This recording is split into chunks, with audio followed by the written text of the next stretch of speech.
oturduğumuz piramidimiz evdeyim. Alçı yaparken nelere dikkat edilmeli onları göstereceğim. Şu bölgede raf varmış arkadaşlar. Şöyle duvarda kabaran yerler varsa, kabaran bölgeler, onda böyle spatula sıyırmak gerekiyor. Süpürgeliklerin üstlerinde kablo geçirmek için şöyle aparatlardan var. Onları da takıyorum.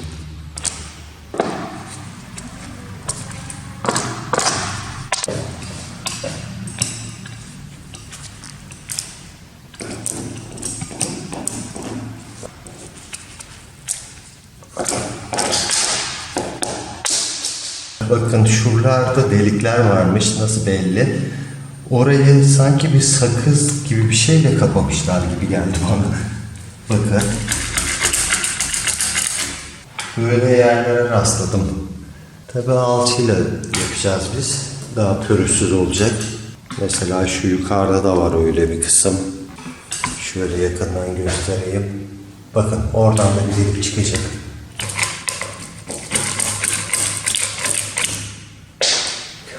Gördünüz mü arkadaşlar? Evet arkadaşlar, duvarları alçı yapmaya hazır hale getirdik. Çivileri, vidaları çıkardık. Şimdi alçıyı hazırlamayı göstereceğim size. Alçı uygulayacağınız alanın, yüzeyin büyüklüğüne göre daha büyük bir kap da kullanabilirsiniz. Böyle tabak da kullanabilirsiniz. Şöyle tabağın 2/3'üne su doldurdum. Şimdi kaşıkla üstüne alçı ekliyorum.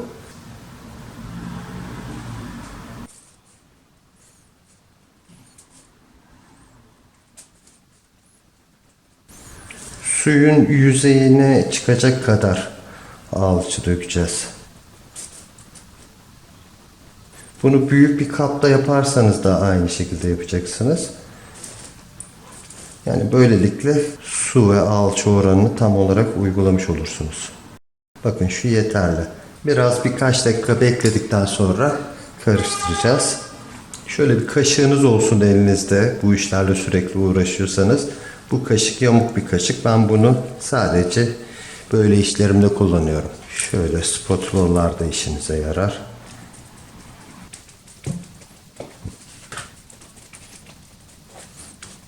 Topaklanma olmaması için şöyle iyi karıştırırsanız faydalı olur. Şöyle bir büyük spatulanız varsa burada da böyle karıştırabilirsiniz.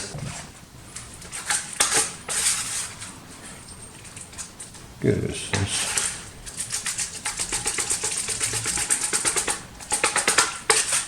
Şöyle mümkün olduğunca macun kıvamına getirdim.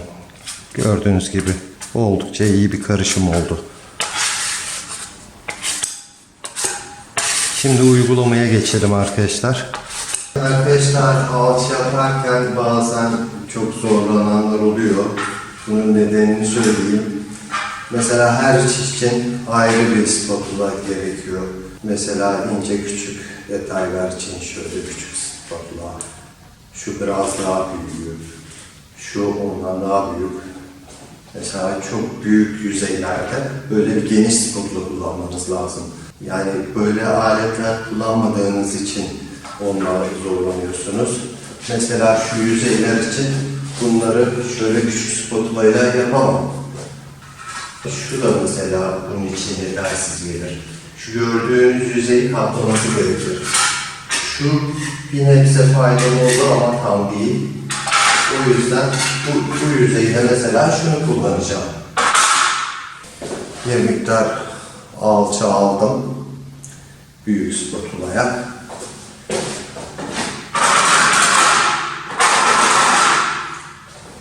Gördüğünüz gibi bir kere de sorunsuz kapandı. Hemen şuraya doğru bulayım. Ya da buraya bir küçük boy yeterli. Şu boy spatula genişliği görüyorsunuz, yeterli.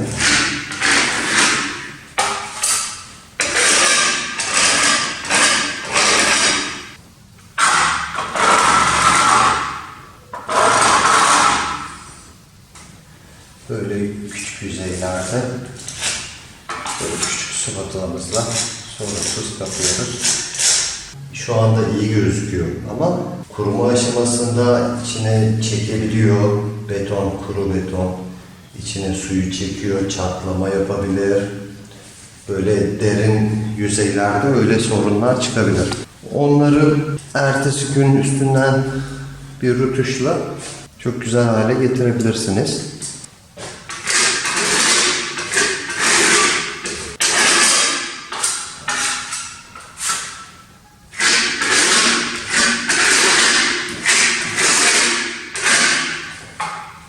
Yaklaşık yarım saat oldu arkadaşlar. Kurumaya devam ediyor. Duvarın şu kısmı delikler var. Mesela şuradaki dübeli tam sökemedim. Şöyle maket bıçağıyla kesebilirsiniz tepesini.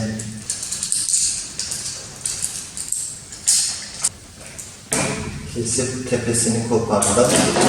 Gördüğünüz gibi derinde kaldı. Alçıyı da sorunsuz kapanacak.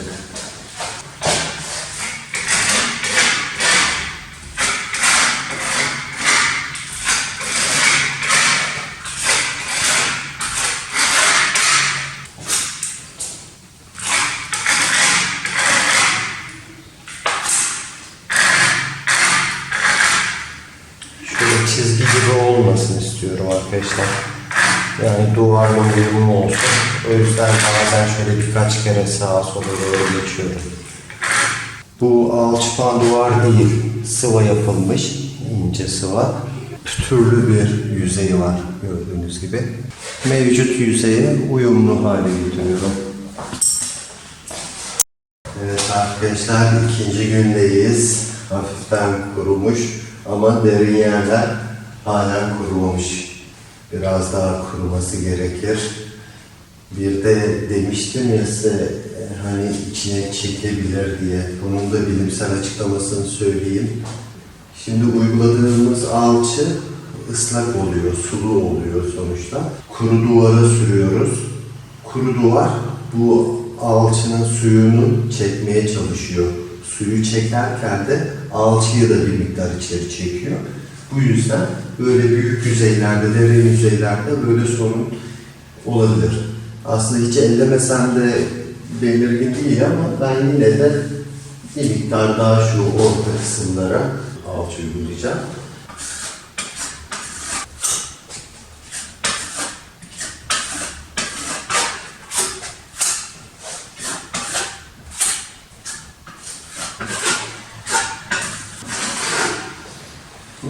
Bu sürdüğüm yeni kat daha çabuk kuruyacak.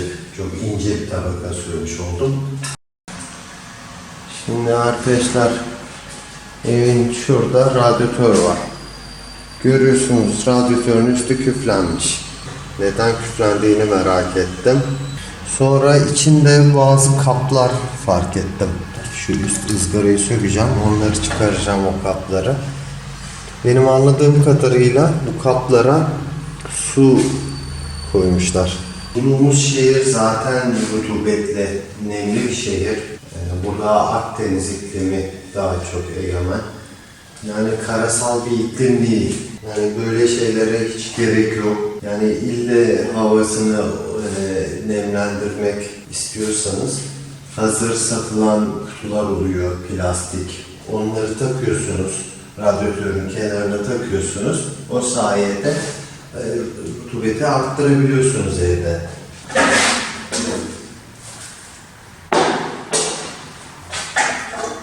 Bakın arkadaşlar.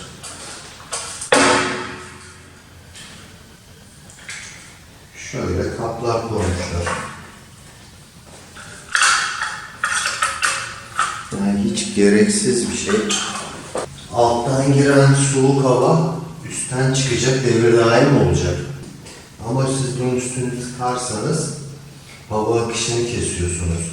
Arkadaşlar aklıma gelmişken hemen bir konuya daha değinmek istiyorum. Böyle betonarme evlerde direkler ve kirişler oluyor. O bölgeler binanın ana taşıyıcı kolonlarıdır. Oralara zarar vermemek gerekiyor. Burada bir iki tane kirişte çivi fark ettim. Yani bu da sıkça yapılan bir yanlış. Zaten deprem bölgesindeyiz. Yakın zamanlarda da büyük depremler yaşadık. O yüzden evlerde güvenliği arttırmak için bu kolonlara, kirişlere zarar vermemek gerekir. Mesela şöyle bir çıkıntı varsa duvardan sonra, şu çıkıntı kiriştir arkadaşlar. Serttir. Buna zaten çivi çakmaya çalıştığınızda zor çakılır. Delmeye çalıştığınızda zor delilir. Yani bunları hiç yanmamak gerekir. Mesela şu çıkıntılar genelde direktir. Görüyorsunuz. Bakın kiriş, direk. Bakın şurada da çıkıntı var. Anlaşılıyor zaten nerede ne olduğu. Şurada görüyorsunuz bir direk iniyor şöyle aşağıya doğru. Bunu keyfinden böyle çıkıntılı değil bu. Yoksa kimse istemez böyle evinde çıkıntılar olmasını. Ama evin dediğim gibi taşıyıcı ayakları bunlar. Evet, şu bölgede 2 tane etiket varmış. Bunlar sökülünce yapışkanları kalmış. Şimdi yakından göstereyim ve oraya tiner uygulaması yapalım. Nasıl temizleneceğini göstereyim.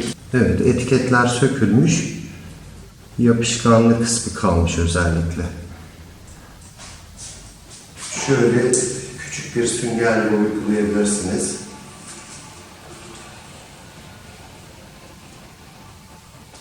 Şöyle süngerle biraz tiner aldım. Etiketlerin olduğu yerlere uyguluyorum. Şimdi birkaç dakika bekleteceğiz. Şimdi küçük spatula ile buraları temizleyeceğim. Gördüğünüz gibi çok kolaylıkla çıktı. Hemen üst tarafı da halledelim.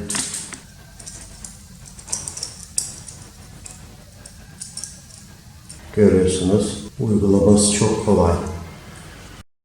Biraz sonra astar uygulaması yapacağız. Astar uygulamasından önce zımpara işlerini de tamamlamak gerekiyor.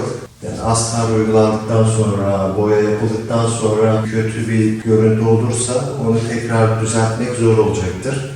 O yüzden astar uygulamadan ve boya almadan önce pürüzsüz, düzgün bir yüzey elde etmeye çalışıyoruz.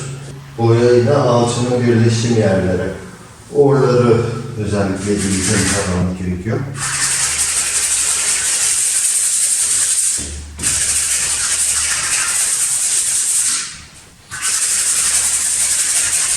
Biz saten alçı kullandık. Saten alçı kullandıktan sonra özellikle astar kullanmak gerekiyor. Nedenini göstereceğim arkadaşlar. Bakın elim şu anda temiz. Şöyle sürdüğümde bembeyaz alçı geliyor. Yani bu şekildeyken boya yaparsa boya bu üstteki toz, elimize gelen bu toz nedeniyle yapışmayacaktır. İyi yapışmayacaktır.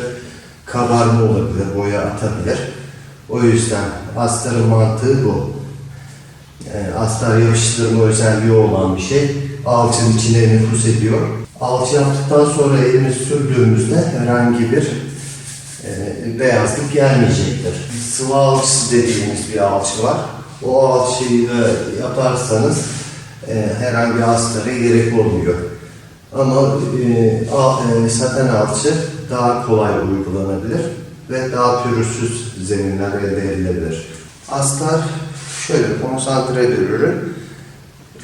Şurada da genelde yazar 1'e 7.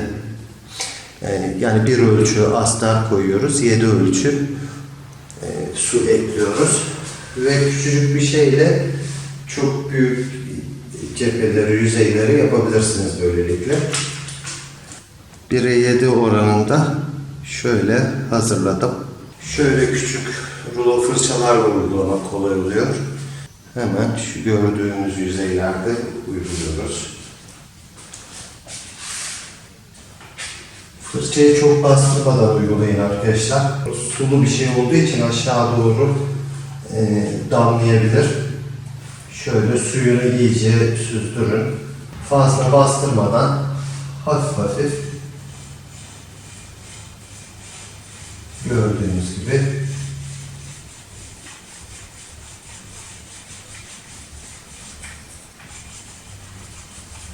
Uygulaması oldukça basit.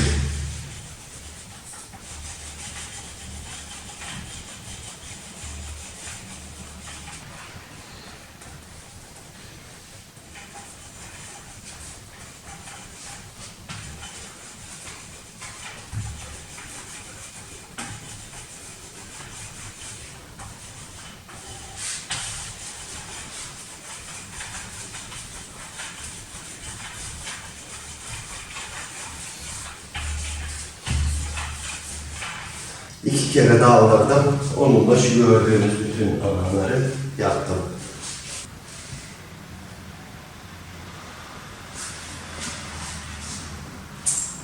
Herhangi bir sorunuz olursa yorumlara yazarsanız, bilgim varsa ve fikir sahibiysem cevap veririm. Şimdilik aklıma gelenler bunlar. Bundan sonraki bölümde boyama ile ilgili kısma geçeceğiz. Buraya kadar izleyenlere çok teşekkür ederim. Videoyu beğenmeyi unuttuysanız da hemen alt tarafta bir like bırakırsanız sevinirim. Hoşçakalın.